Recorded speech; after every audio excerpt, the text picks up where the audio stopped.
Tengan ustedes muy buenos días.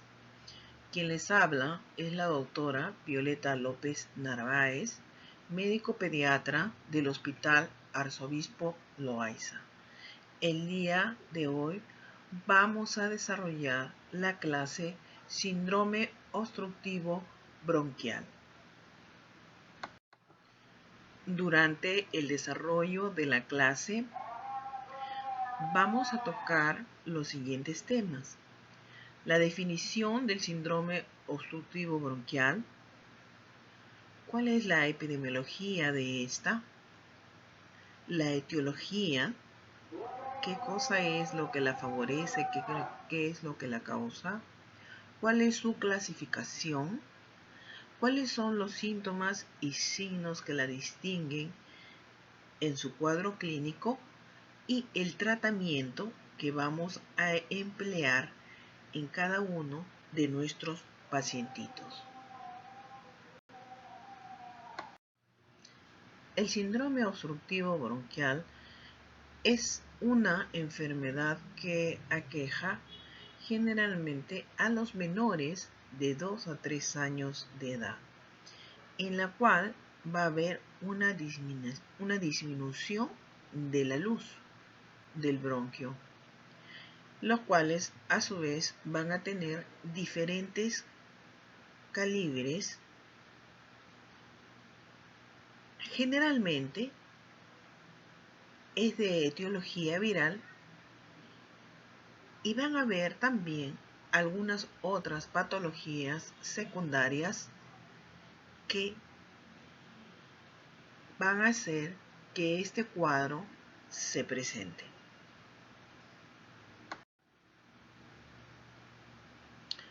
Vamos a revisar algunas definiciones. Ya les había señalado que el síndrome obstructivo bronquial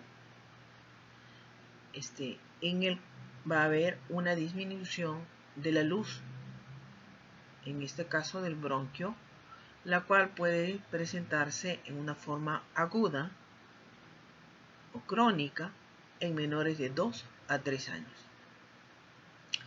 Cuando ocurre esta obstrucción bronquial por primera vez y es de causa viral, lo vamos a denominar bronquiolitis.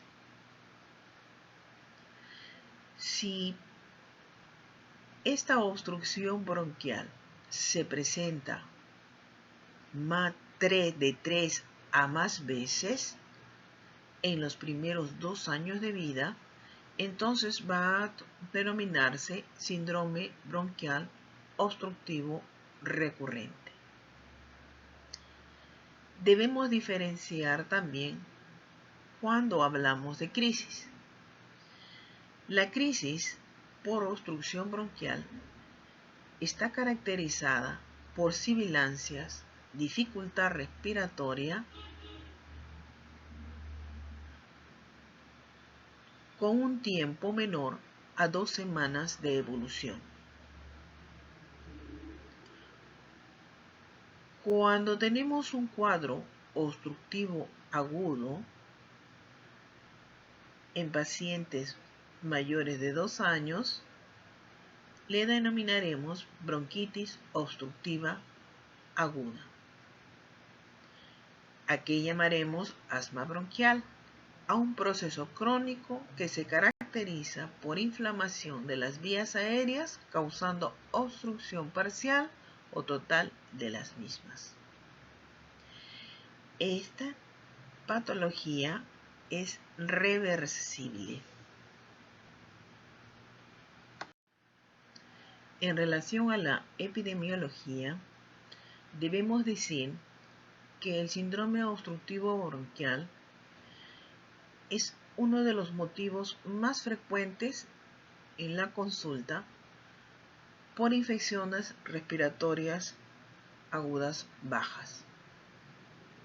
Así corresponde a un 20% de aquellos pacientes que van a acudir a un servicio de salud.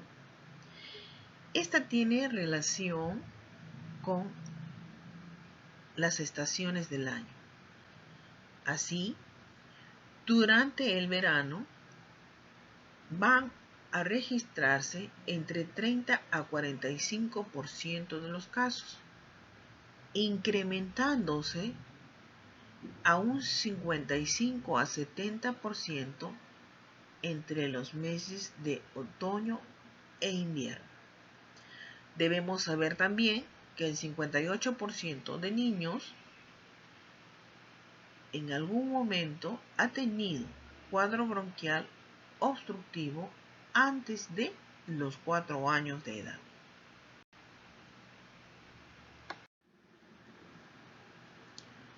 Surge la pregunta si hay factores de riesgo que van a condicionar que se genere un cuadro obstructivo bronquial. ¿Sí?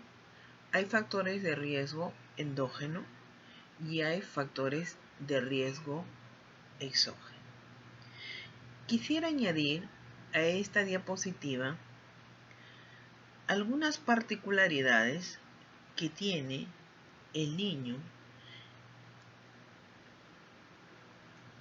menor de 2 a 3 años de edad. Desde el punto de vista anatómico, la vía aérea superior es corta y estrecha.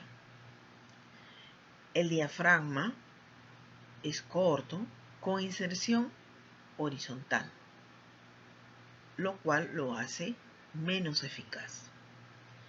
Hay escasez de ventilación colateral en los poros de Kohn y los canales de Lambert, los cuales están poco desarrollados. El árbol bronquial tiene diámetro menor.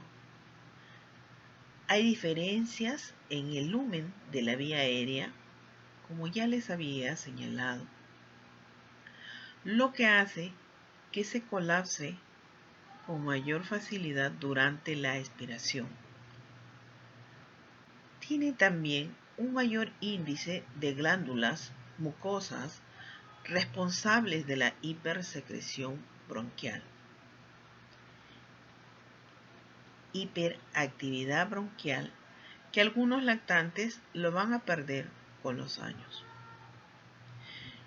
Y por último, hay una deficiencia del desarrollo de los músculos intercostales.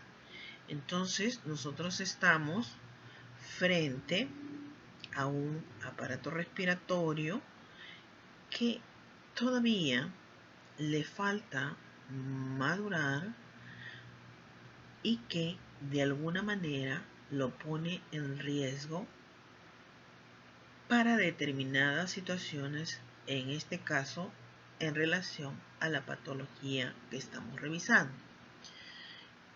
¿Qué más? ¿Qué se ha observado en ellos desde el punto de vista endógeno? El sexo masculino.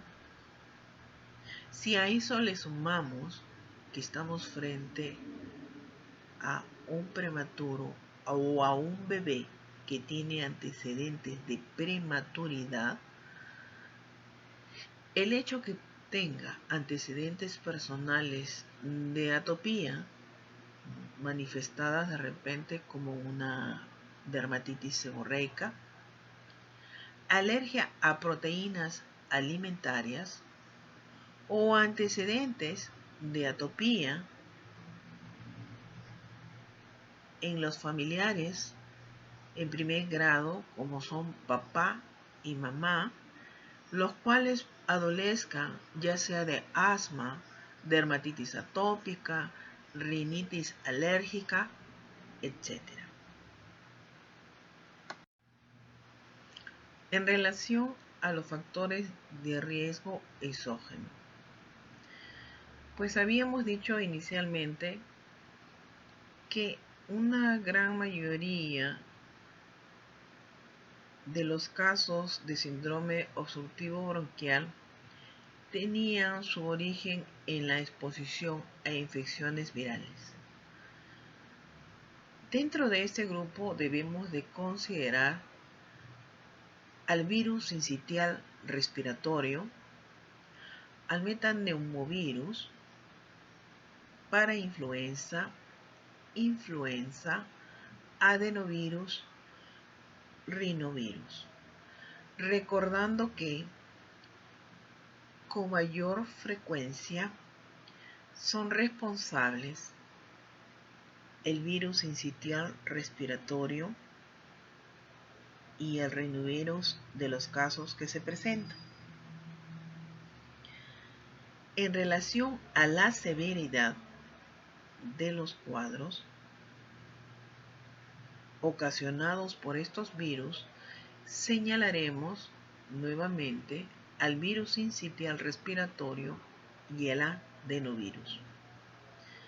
El nivel socioeconómico o cultural bajo va a influenciar también el hacinamiento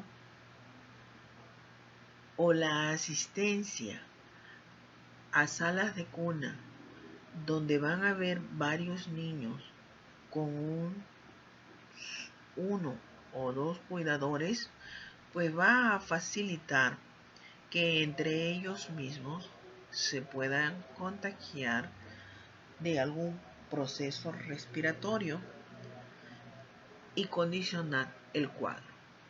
La contaminación intradomiciliaria. El hecho de que tengamos personas que sean fumadoras, el uso de parafina o el carbón o leña que se utiliza para poder cocinar en las zonas rurales son también factores de riesgo. En relación a la contaminación atmosférica, debemos recordar que vivimos en una ciudad que ocupa el tercer lugar en contaminación en el mundo por el smog. El hecho de una lactancia materna insuficiente, la temperatura ambiental baja, que como ya se había señalado, precisamente en los meses de otoño e invierno, en los cuales el número de casos se va a incrementar.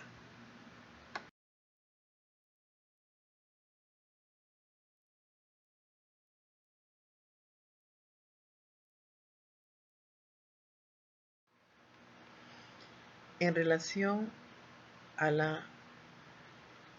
los diversos virus que pueden condicionar un cuadro de síndrome obstructivo bronquial, debo señalar al virus sincitial respiratorio, al virus influenza, el cual hay de dos grupos, A y B, y dentro del A está considerado el H1N1, adenovirus, al adenovirus, rinovirus, parainfluencia y el SARS-CoV-2,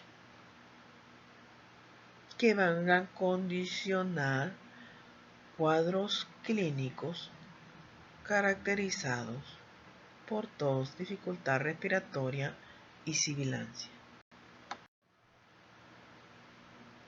En esta diapositiva vamos a observar el rol que tienen los virus y las bacterias en las infecciones agudas, en las vías respiratorias superiores e inferiores durante el primer año de vida. Vamos a ver que el mayor porcentaje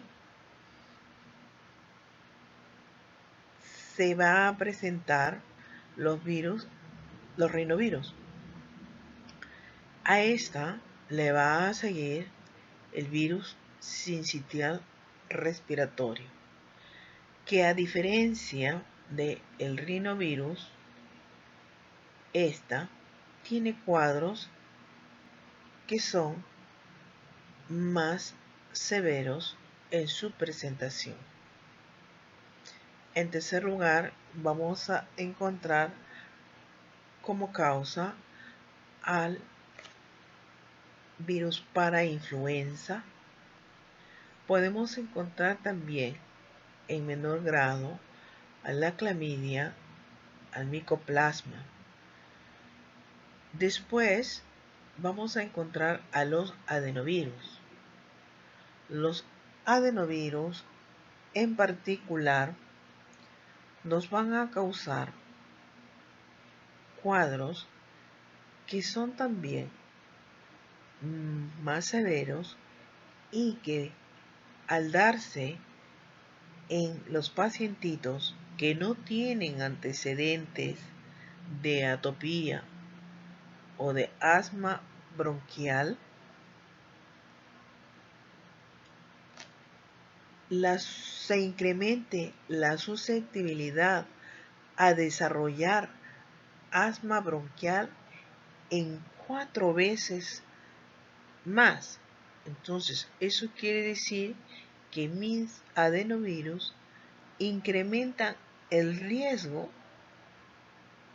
de que el niño pueda desarrollar asma bronquial en algún momento de su vida. Hay un pequeño porcentaje que va a tener en forma secundaria una bronquiolitis obliterante, lo cual va a dañar de por vida la funcionabilidad de estos bronquios. Hay otros virus también que debemos de considerar. Ese es el coronavirus y el influenza.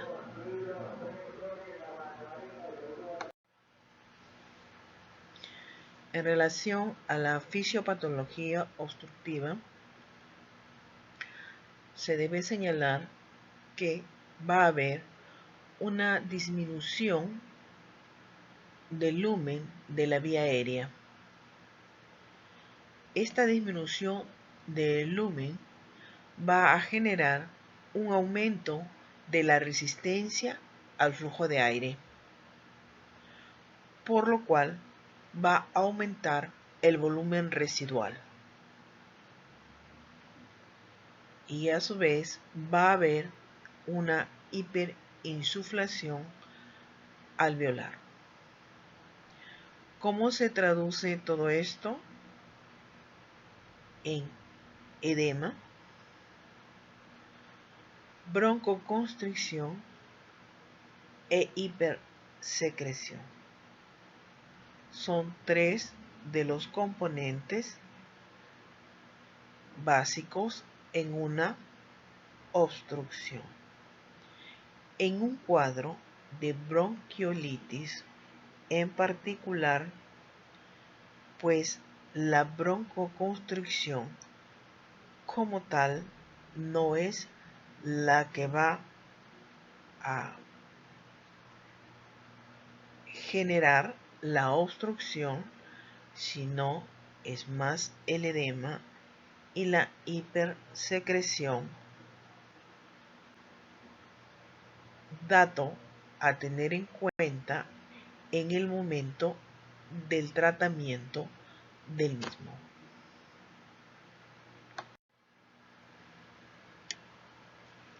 Esta diapositiva nos muestra la fisiopatología obstructiva por aeroalergenos en un paciente asmático.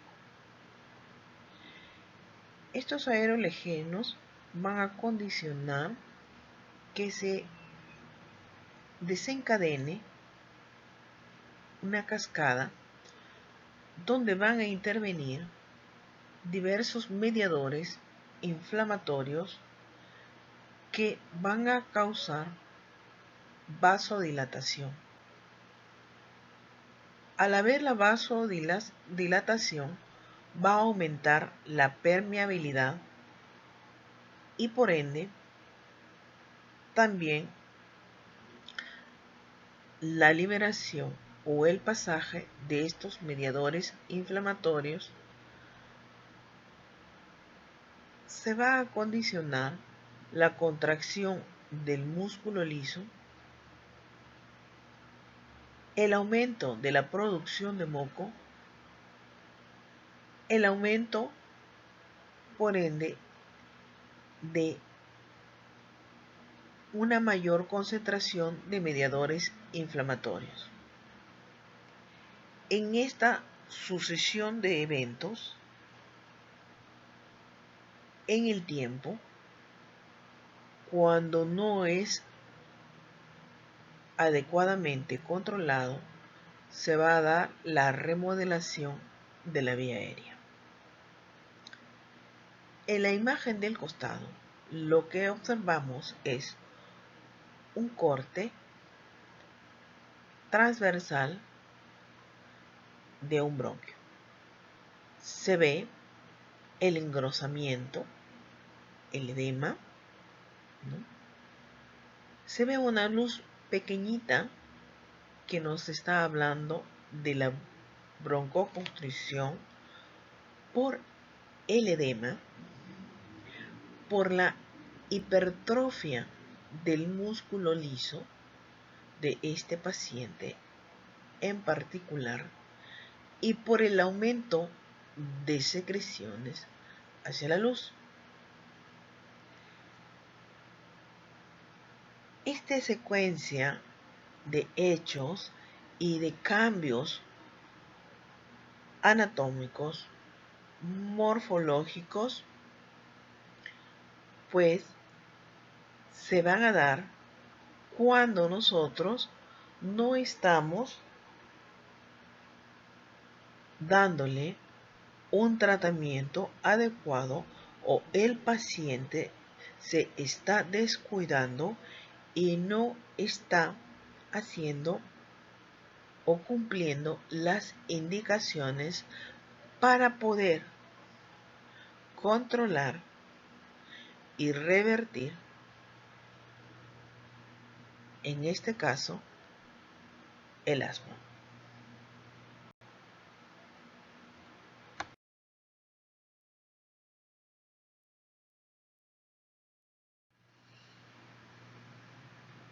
Podemos nosotros afirmar que una de las características principales del síndrome obstructivo bronquial son la presencia de sibilancias. Sibilancias que son muchas veces motivo de consulta, como ya lo habíamos visto, por los padres. En ellos surge la inquietud de saber si su niño es asmático o si su niño va a ser asmático. Para nosotros poder responder, pues tenemos que ver algunas particularidades más. Y por ello vamos a echar mano de un estudio de corte Tucson que se dio allá por los años 80. Este va a congregar una población muy importante que va a incluir a dos grupos en esa población de estudios. Un 51% de la población no presentó sibilancia y 49% sí presentó sibilancia. Para nosotros, en particular, nos interesa cuáles eran los factores que condicionaban que se presentara la sibilancia, para lo cual se reagrupó en 3 subgrupos que nos van a dar los fenotipos de este grupo de niños. Estos fenotipos se van a dividir en tres, los cuales van a ser los precoces transitorios, los sibilantes tardíos y los precoces persistentes.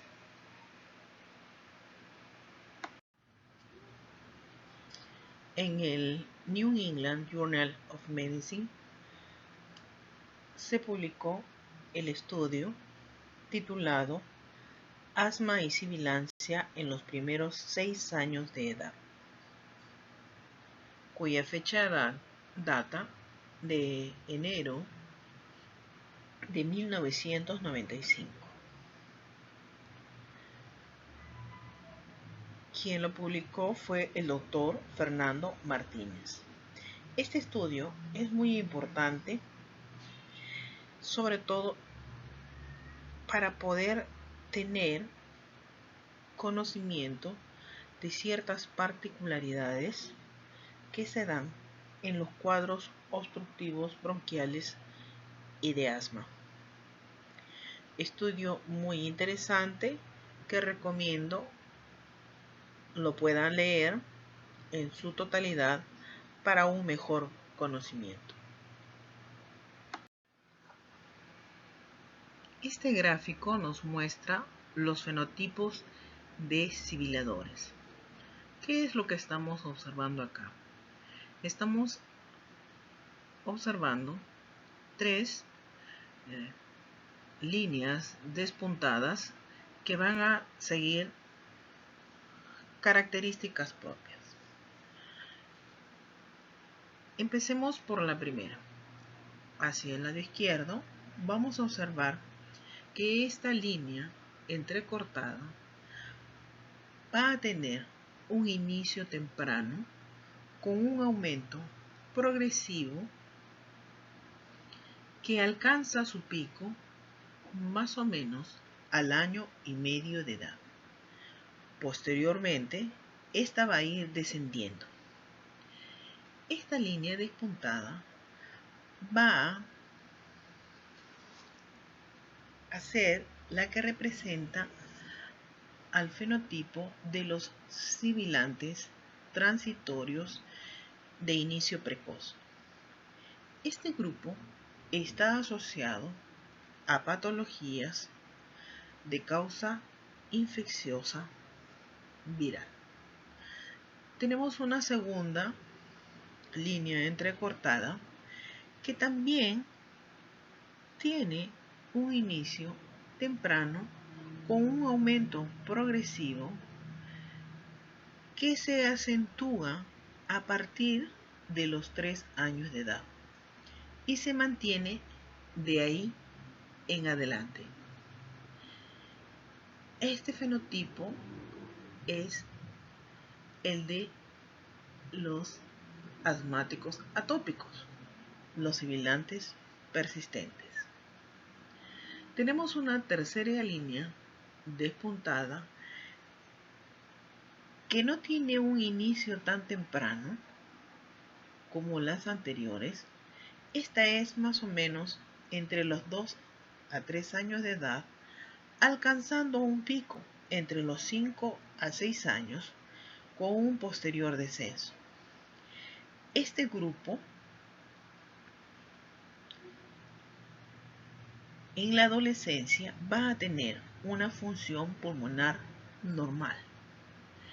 Estos son los asmáticos no atópicos con sibilantes persistentes.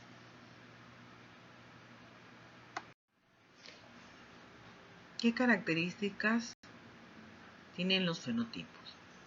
Vamos a revisar este cuadrito y vamos a encontrar 3 columnas. La primera, la de los sibilantes precoces transitorios. La segunda, sibilantes tardíos. Y la tercera, tenemos a los sibilantes precoces persistentes.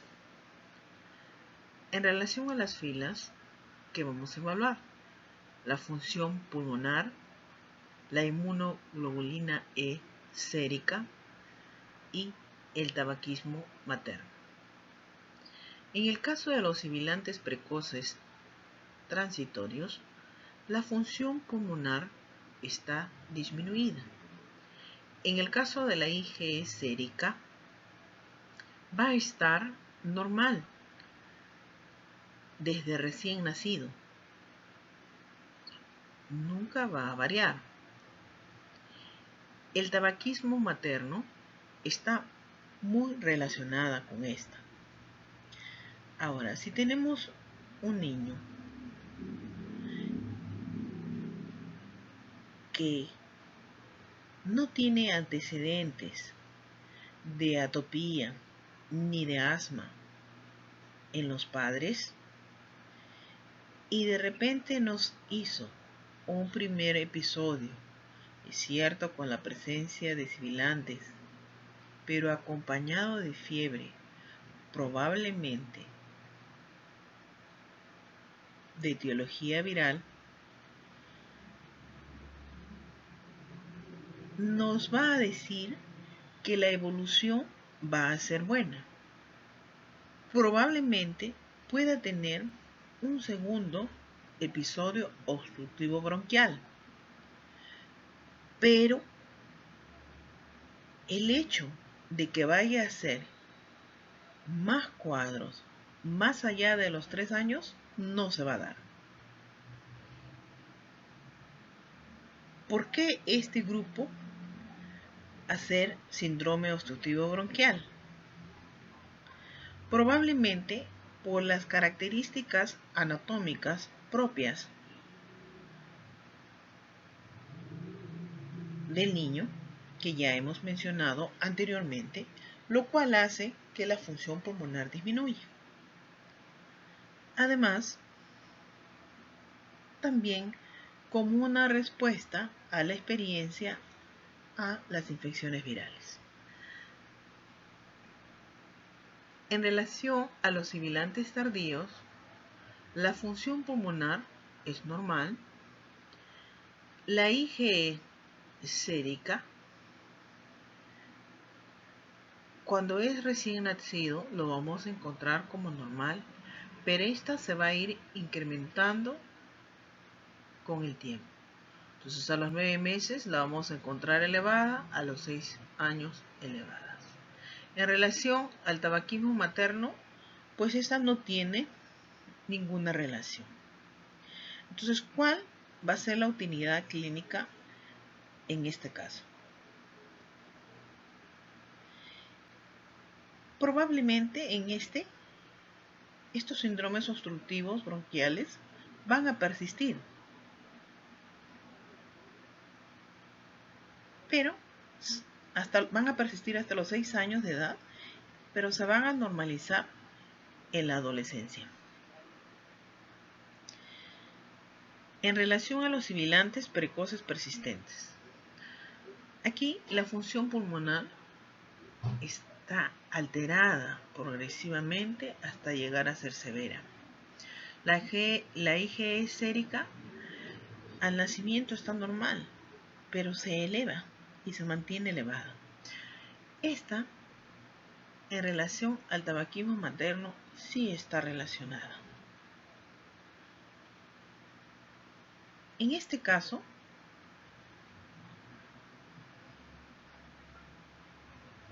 este cuadro va a persistir hasta la adolescencia, incluido hasta la adultez, con cuadros de obstrucción bronquial,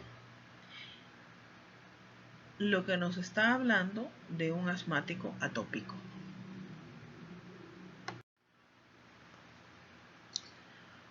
Para completar nuestra evaluación, pues ya tenemos el cuadro clínico caracterizado por sibilancias. Ahora nos toca establecer cuál es el score de gravedad. Para eso vamos a tener que utilizar el score de gravedad de tal, valga la redundancia. ¿Qué más? Debemos de saber la saturación de oxígeno, para lo cual utilizaremos la oximetría de pulso o en su defecto podremos hacer un estudio de AGA, ¿no? Es un estudio de los gases arteriales. Tomaremos una radiografía de tórax que nos permita visualizar probablemente los signos de atrapamiento de aire o alguna otra imagen que pudiera haber. Tendremos que también, ya que el paciente en algunos casos podría presentar fiebre, hacer la evaluación infecciosa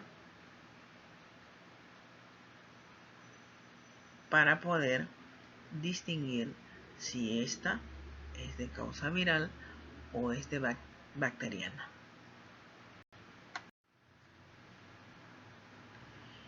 El score de TAL nos permite definir el estado de gravedad de la obstrucción bronquial, para lo cual nosotros vamos a tener que considerar 4 parámetros que lo distinguimos en las 4 columnas.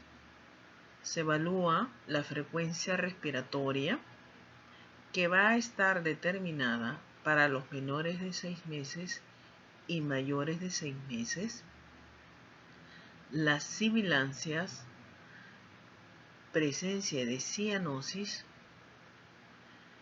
y la utilización de los paquetes musculares, evidenciándose como una retracción o tiraje.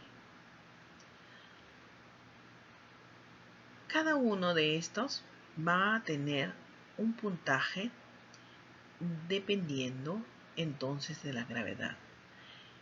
Este puntaje va de 0 a 3. Lo que voy a tratar de hacer en estos momentos es un ejercicio clínico. Yo puedo tener un lactante que tiene un tiempo de enfermedad de 3 días, que ha iniciado con congestión nasal, alza térmica, tos seca y se aúna a esta dificultad respiratoria con sibilancia. Lo examino y le encuentro una frecuencia respiratoria de 65 por minuto.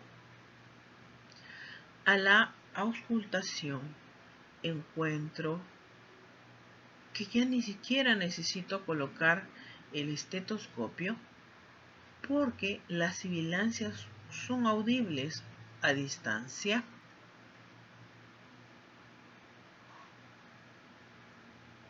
Se observa cianosis perioral en reposo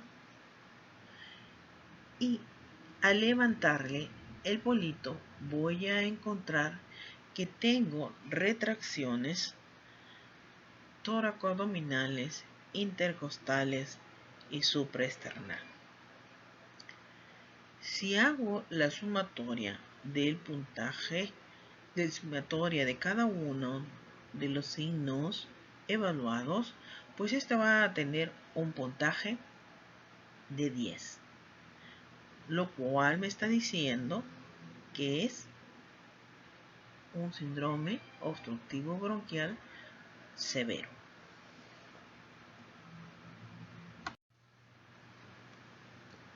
Las virtudes de la utilización de este score es que es un método barato, tiene una buena correlación con la saturación arterial de oxígeno, es fácil de aplicar, nos va a permitir tomar conductas y evaluar respuestas de una forma rápida y va a facilitar la comparación por distintos observadores.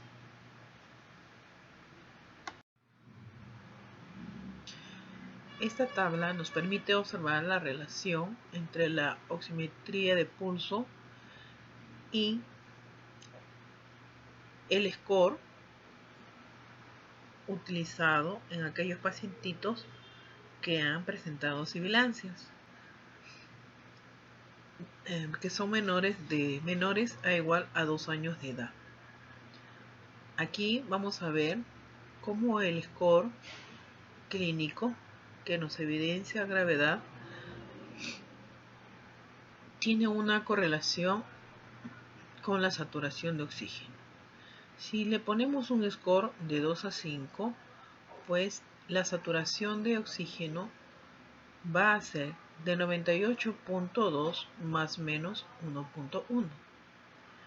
Si le colocamos un score clínico de 6 a 7, la saturación de oxígeno va a fluctuar entre 95.4 más menos 1.6. Si recibe un score clínico de 8 a 10, entonces vamos a tener que la saturación de oxígeno marca 92.9 más menos 2.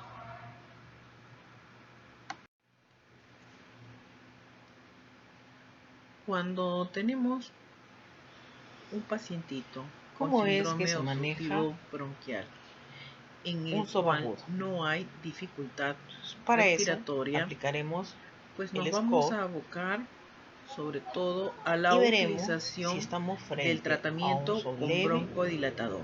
Moderado. El que vamos a utilizar es el salbutamol, que es un beta-2 y para eso le tendremos que poner el puntaje. La vía de elección va a ser la vía inhalatoria. Para un sobleve que no tiene dificultad nosotros respiratoria, indicaremos en la diapositiva anterior 2 disparos ya más o menos o 2 puffs sabemos cómo vamos a cada manejar. 4 y ese manejo cada 4 a 6 horas, pero si supongamos por día durante estamos hablando 2 semanas de un aproximadamente. moderado y tienes un score existe otra forma 6, de presentación 7, 8, del salbutamol, pues lo que vamos se puede a administrar es vía oral, utilizar y la dosis en este caso es de 0.1 y se lo vamos a colocar 0.15 miligramos cada por 10 kilogramo minutos por dosis. por 5 veces.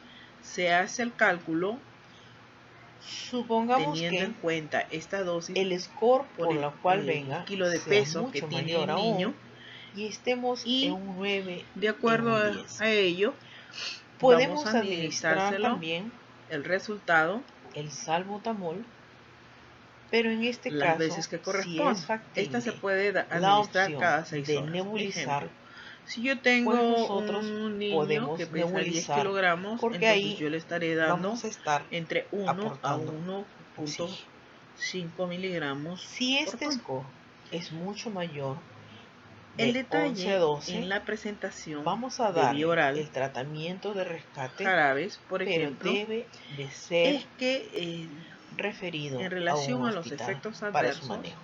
se ha visto que esta incrementa la frecuencia cardíaca.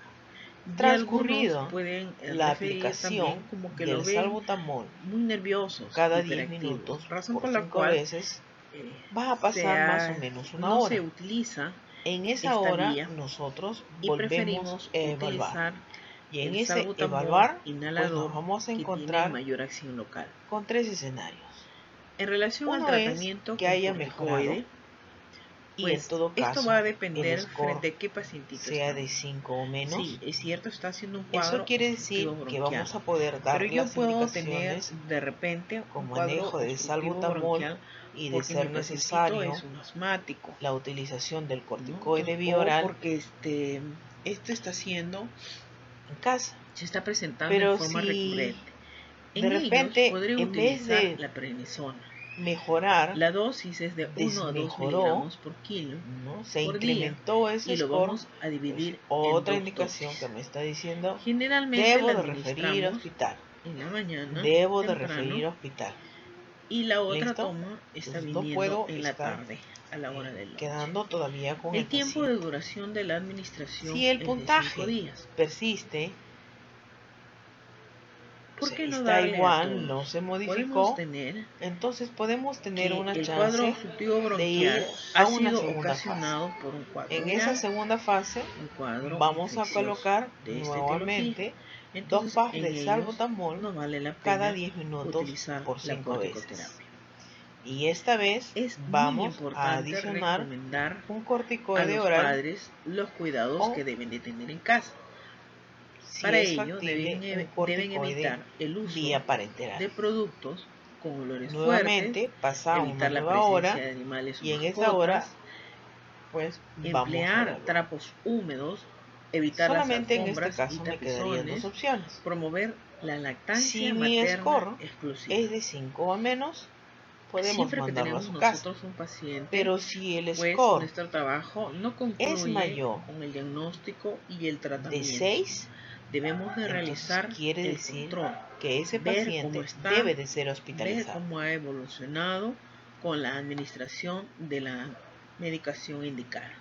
Ese control se El efectúa en 3 tratamiento o 5 días farmacológico debe ser y complementado puede haber una con medidas siguiente consulta generales. dependiendo de la Para evolución ello, del paciente. indicaremos el reposo. Un reposo relativo o un reposo absoluto, dependiendo en todo caso de la gravedad del cuadro. Lo mantendremos en posición semisentada. Daremos líquidos, ofreceremos líquidos. Esto es muy importante. Pero en ese momento en que la frecuencia respiratoria se ha incrementado, entonces tengamos mucho cuidado. La administración de líquido debe de ser en forma fraccionada. Entonces no debo ofertar grandes volúmenes. ¿Voy a hidratar? Sí. ¿Voy a dar más líquidos? Sí. En pequeñas cantidades, pero muchas más veces. Entonces con eso me aseguraré del aporte de agua.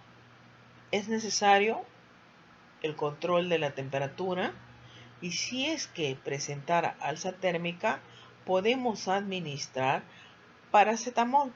El paracetamol se administra en una dosis de 10 a 15 miligramos por kilo por vez. Entonces, nuevamente, nosotros podemos tener un jarabe que tiene de repente una presentación de 120 miligramos en 5 centímetros cúbicos y yo tengo mi niño que está pesando 10 kilos. Entonces eso quiere decir que 10 por 10 son 100 y mi dosis máxima sería 15 por 10, 150. Entonces yo voy a administrar entre 100 a 150 miligramos por dosis. Entonces eso quiere decir mis 5 centímetros trae 120. Oh, ok, estoy dentro del rango. Entonces, señora, usted le administrará cuando su niño tenga fiebre, una temperatura mayor a 37.5, 38. ¿Listo? 37.5 es la axilar. Se supone que ahí se suma medio grado más. Y tendría 38. Le va a administrar una cucharita. Y es muy importante mantener la vía aérea permeable, para lo cual tendré que realizar el aseo. El aseo de las fosas nasales se realiza con suerito fisiológico o si no lo tiene a la mano puede preparar agüita de manzanilla y con un goterito va a echar en cada fosa nasal 2 a 3 gotitas dependiendo del tamaño de la fosa.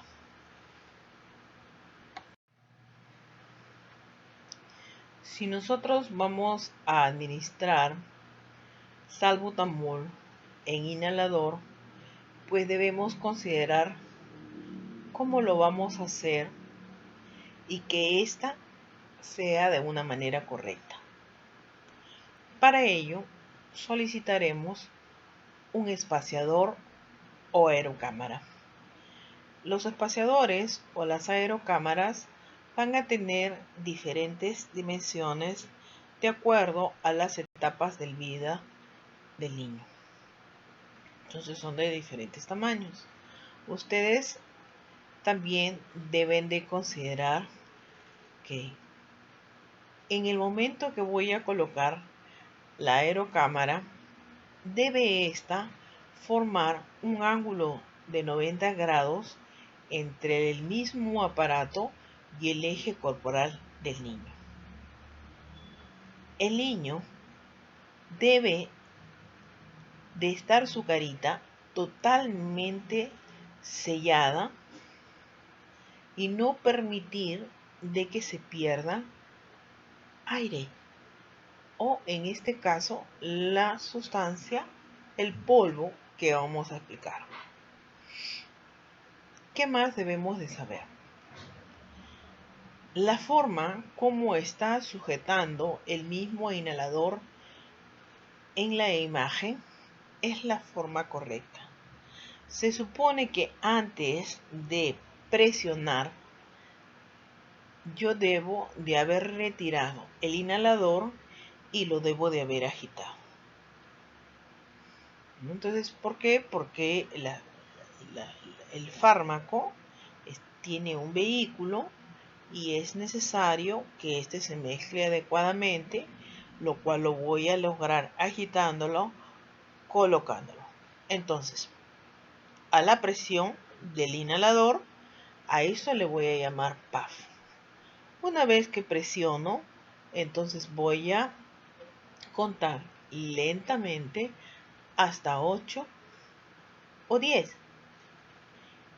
Y después de ello, poder retirar, romper ese sellado para dejarlo descansar durante un minuto y volver a aplicar. Volver a hacer lo mismo y aplicar el segundo puff.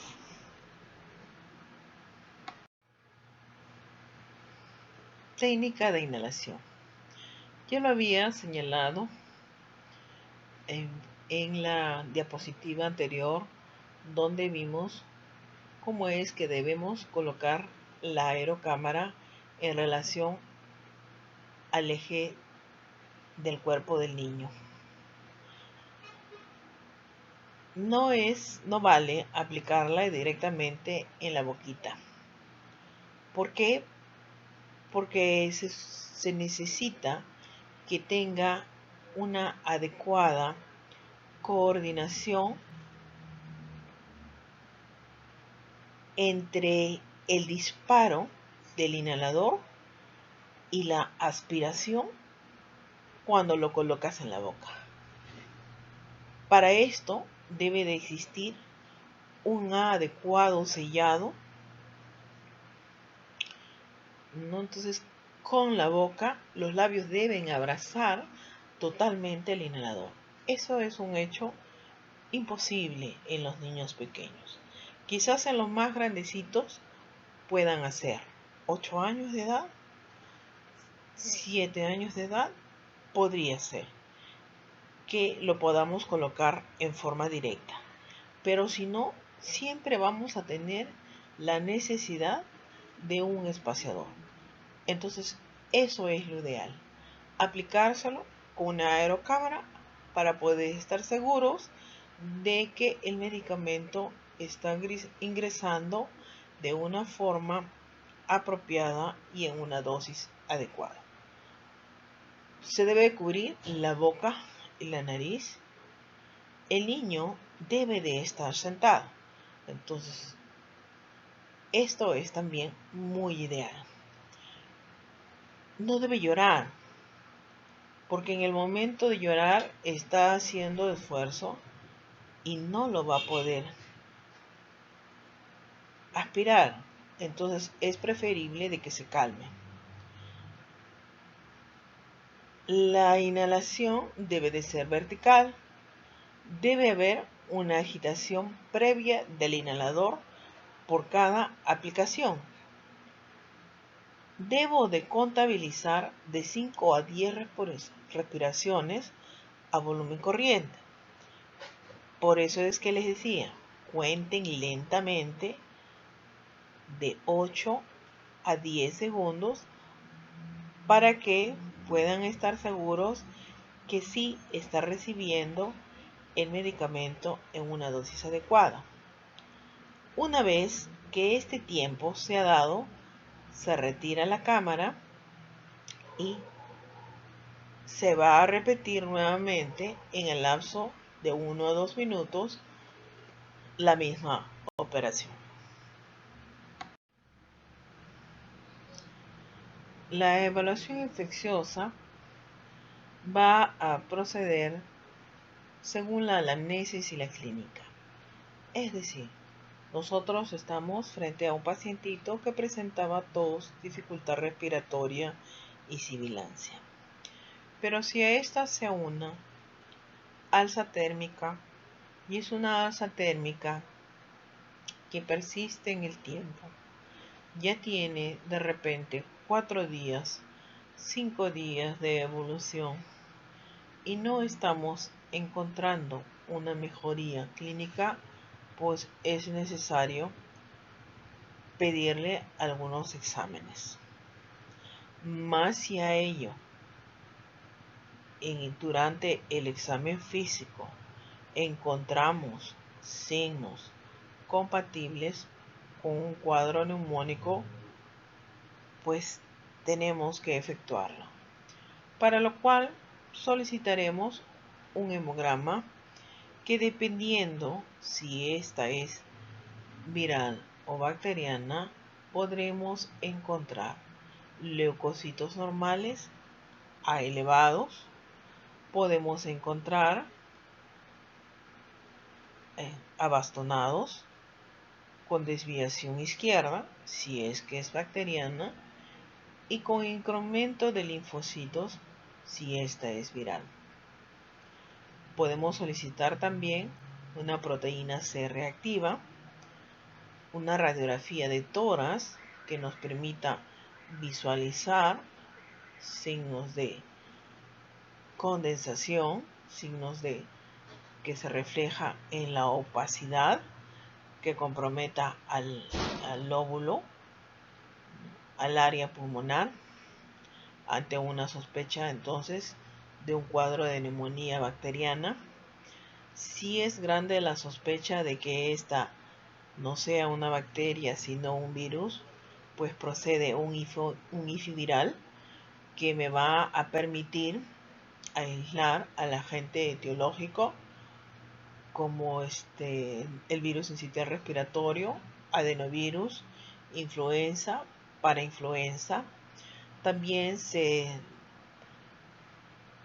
realiza un hisopado para descartar la presencia de un SARS-CoV-2 debido a que estamos viviendo en tiempos de pandemia.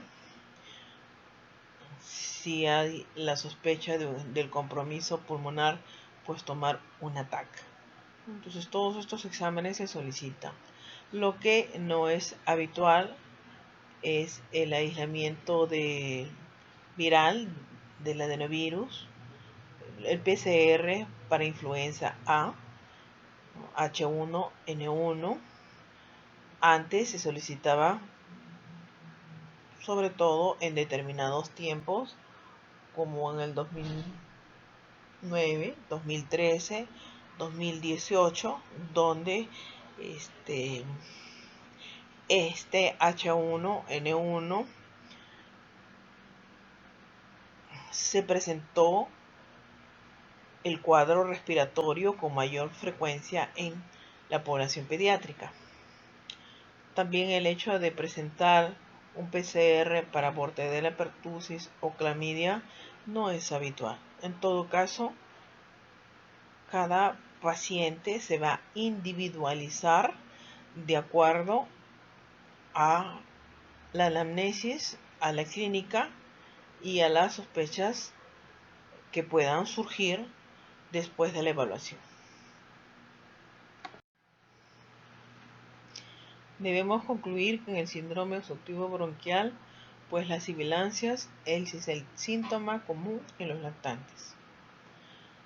Saber también que los hallazgos anatómicos y fisiológicos de los pulmones en los lactantes predisponen a obstrucción torácica y presentan sibilancias. Las infecciones virales, el asma bronquial, el reflujo gastroesofágico son causantes del 90 al 95% de los síndromes obstructivos bronquiales. Es importante que aprendamos a diferenciar los casos de obstrucción bronquial aguda de los casos de obstrucción bronquial recurrente. Un buen manejo va a depender siempre de un diagnóstico oportuno y una categorización adecuada.